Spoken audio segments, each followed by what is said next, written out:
no eran solo dioses, eran un consejo de poder, y cada uno podía romper el equilibrio que sostenía al mundo. Después de la gran guerra contra los titanes, el universo no podía quedar en manos de un solo ser.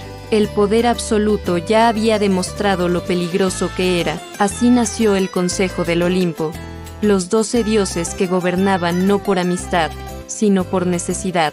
Zeus, el cielo y la ley, rey del Olimpo y señor del rayo, él mantiene el orden a través del juramento y el castigo, porque sabe que su trono es frágil. Hera, el matrimonio y la soberanía, reina del Olimpo y protectora del vínculo sagrado. Su ira no es impulsiva, es paciente y hereditaria. Poseidón, el mar y los terremotos, impredecible y orgulloso, cuando se siente ignorado, la tierra lo recuerda. Hades, el inframundo, no vive en el Olimpo, pero sin él, el orden se derrumba. Deméter, la tierra fértil, donde ella sonríe, crece la vida. Cuando llora, el mundo se marchita. Perséfone, el ciclo, reina del inframundo y símbolo del eterno retorno, divide el año entre luz y sombra. Hestia, el fuego sagrado, el centro del hogar y del equilibrio interno del Olimpo. Atenea, sabiduría y estrategia, su guerra es pensada, no impulsiva, nació del pensamiento, no del vientre. Ares, guerra y brutalidad, el choque directo, la sangre en el campo de batalla. Apolo, luz, profecía y plaga, puede sanar o puede destruir con enfermedad, el equilibrio entre armonía y castigo. Artemisa, caza y naturaleza salvaje, protege lo indomable y castiga a quien cruza sus límites. Afrodita, deseo y atracción, no gobierna con fuerza, gobierna con impulso, incluso los dioses ceden ante ella. Hefesto, fuego y forja, el creador silencioso que forja armas, tronos y cadenas. Sin él, el Olimpo no tendría herramientas. Y Hermes, el mensajero, el que cruza mundos y une lo divino con lo humano. El Olimpo no es armonía perfecta, es tensión constante. Cada dios representa una fuerza necesaria y, si uno se impone demasiado, el equilibrio se rompe. Por eso el consejo existe, no para evitar conflictos, sino para contenerlos. Los 12 no eran la bondad encarnada, eran estructura, y bajo sus eternas disputas, el mundo siguió girando. Hablemos de Zeus, el rey que gobierna con el eco del miedo. Su padre, Cronos, devoró a sus hijos. Él juró que sería diferente, y aún así, el miedo nunca abandonó su trono. Cuando Zeus nació, no hubo celebración, hubo conspiración. Su madre Rea lo escondió en una cueva de Creta mientras Cronos tragaba una piedra envuelta en pañales. Desde su primer aliento, Zeus entendió algo que ningún otro dios comprendió tan pronto: el poder siempre teme ser reemplazado, y ese conocimiento lo acompañó como una sombra eléctrica. El hijo escondido, criado entre ninfas y alimentado por la cabra Amaltea, creció lejos del trono que le pertenecía. Su infancia no fue inocente, fue estratégica. Aprendió a esperar. Cuando estuvo listo, regresó, no con furia ciega, sino con cálculo. Obligó a su padre a vomitar a sus hermanos y comenzó la titanomaquia. Zeus no solo ganó la guerra, redefinió el orden. Tras la victoria, dividió el mundo con sus hermanos, el cielo para él, el mar para Poseidón y el inframundo para Hades. No fue un gesto de generosidad, fue política. Zeus entendía que el poder absoluto conduce al caos. Era mejor compartirlo que repetir la historia de su padre. Pero el miedo nunca desapareció. Cada profecía lo inquietaba. Cada hijo poderoso lo hacía sospechar. Encadenó a Prometeo, castigó a quienes lo desafiaban y se aseguró de que ningún descendiente pudiera superarlo. Zeus no era un tirano como Cronos, pero tampoco era inocente. Gobernaba con equilibrio y con vigilancia. Su historia también está marcada por incontables amantes y descendientes, no solo por deseo, sino por expansión. Cada hijo era influencia, cada linaje, control. Pero cada romance sembraba conflictos. Hera lo sabía, el Olimpo lo sabía. Zeus era cielo, sí, pero también una tormenta interna. Él representa la ley y el orden, la autoridad que se legitima por la victoria y el poder que siempre teme caer. No es el Dios perfecto, es el Dios consciente del abismo. Zeus sostiene el rayo, pero el rayo también lo sostiene a él, porque quien gobierna el cielo debe recordar siempre que incluso el trueno puede anunciar su propia caída. Ahora, Hera, la reina que jamás olvidó una traición. Todos veneran al rey del Olimpo, pero nadie habla del precio que pagó la reina por sostener un matrimonio con un dios infiel. Hera nació del vientre de Rea y fue devorada por Cronos, como casi todos sus hermanos. Conoció el encierro antes que la libertad y el silencio antes que el poder. Cuando Zeus derrotó a los titanes y liberó a los dioses, Hera volvió al mundo con una memoria intacta. No era una diosa frágil, era una sobreviviente. Zeus la eligió como esposa y reina del Olimpo. Su matrimonio era sagrado, un pacto cósmico que garantizaba el orden.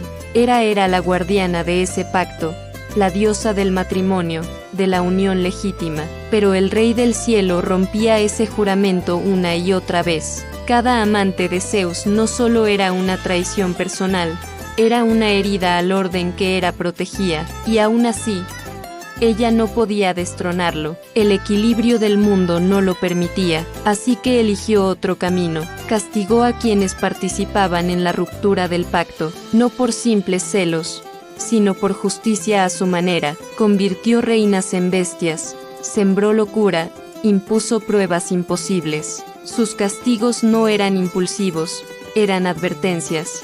Hera no atacaba el poder, atacaba la impunidad. Fue enemiga de héroes como Heracles, no por odio irracional, sino porque él representaba la humillación pública de su juramento roto. Cada hazaña del héroe era un recordatorio. Hera no era la diosa del amor, era la diosa del compromiso, y en un Olimpo gobernado por deseos, eso la convirtió en la figura más temida. Y luego está Poseidón, el dios que nunca aceptó quedarse bajo el cielo. Gobierna los mares, hace temblar la tierra, pero su mayor furia no viene del océano, sino de no haber sido rey del cielo. Poseidón nació condenado al mismo destino que sus hermanos, el ser devorado por Cronos. Conoció la oscuridad antes que la luz. Cuando Zeus liberó a los dioses, Poseidón volvió al mundo con un poder inmenso y una herida silenciosa. Tras la victoria, el universo se dividió, el cielo para Zeus, el inframundo para Hades, el mar para Poseidón. El sorteo fue justo, pero Poseidón jamás lo sintió así. El mar es vasto, indomable, cambiante. Gobernarlo era gobernar el caos, y aún así, el título de rey supremo no fue suyo. Zeus tenía la palabra final. Poseidón, la fuerza sin trono, y eso lo marcó. Con su tridente podía levantar tormentas, hundir ciudades y provocar terremotos. Los mortales lo llamaban el que sacude la tierra. Compitió por ciudades. Perdió Atenas frente a Atenea, cuyo olivo fue preferido sobre su manantial salado. Aquella derrota quedó clavada como un ancla en su orgullo. Desde entonces, aprendió que los humanos temen más a la furia que a la sabiduría. Sus hijos, muchos de ellos monstruos y gigantes, eran reflejos de su naturaleza poderosa, impredecible, imposible de encerrar. Poseidón no quería destruir el mundo, quería que el mundo recordara que sin el mar, ningún reino se sostiene, y si debía recordarlo con olas y ruinas, lo haría sin remordimiento. Hablemos de Hades, el rey que gobernó sin ser amado. No fue el más cruel ni el más violento, fue el más temido, solo porque nunca necesitó ser visto. Hades fue el primero en conocer el encierro. Tras la derrota de los titanes, a Hades le tocó el inframundo. No fue exiliado, fue designado. Él no gobernaba un infierno de castigo eterno, sino el equilibrio, el lugar donde las almas esperaban, eran juzgadas y encontraban descanso o consecuencia. Nunca abandonaba su reino, no porque no pudiera, sino porque no quería. Mientras Zeus buscaba influencia y Poseidón imponía su furia, Hades sostenía la ley silenciosa. El mito de Perséfone es el más malentendido. Hades la tomó como esposa, sí, pero no para humillarla. La convirtió en reina, compartió su trono, le dio poder sobre la vida que muere y la que renace. Cada invierno recuerda su ausencia, cada primavera, su regreso. Hades no persiguió amantes mortales ni buscó adoración. Su autoridad venía de la inevitabilidad. Incluso los dioses respetaban sus límites, no porque fuera temible, sino porque era justo. Hades es el recordatorio de que todo final tiene un lugar, y que ese lugar no siempre es cruel. A veces, solo es necesario. Y por último, Deméter, la diosa que hizo temblar a los dioses con su duelo. Cuando los dioses pelean, el cielo truena. Cuando Deméter sufre, la tierra deja de dar frutos. Ella eligió cuidar la vida, gobernaba la agricultura, las cosechas y el ciclo que permite a los mortales sobrevivir. Su poder no era ruidoso, pero era absoluto. Sin ella, no había pan. Sin pan, no había civilización. Su hija Perséfone era el centro de su mundo. Cuando Hades la tomó como reina, el mundo se detuvo. Deméter no gritó ni lanzó rayos. Se retiró, y su retiro fue más terrible que cualquier castigo. La tierra se volvió estéril. Los campos se secaron.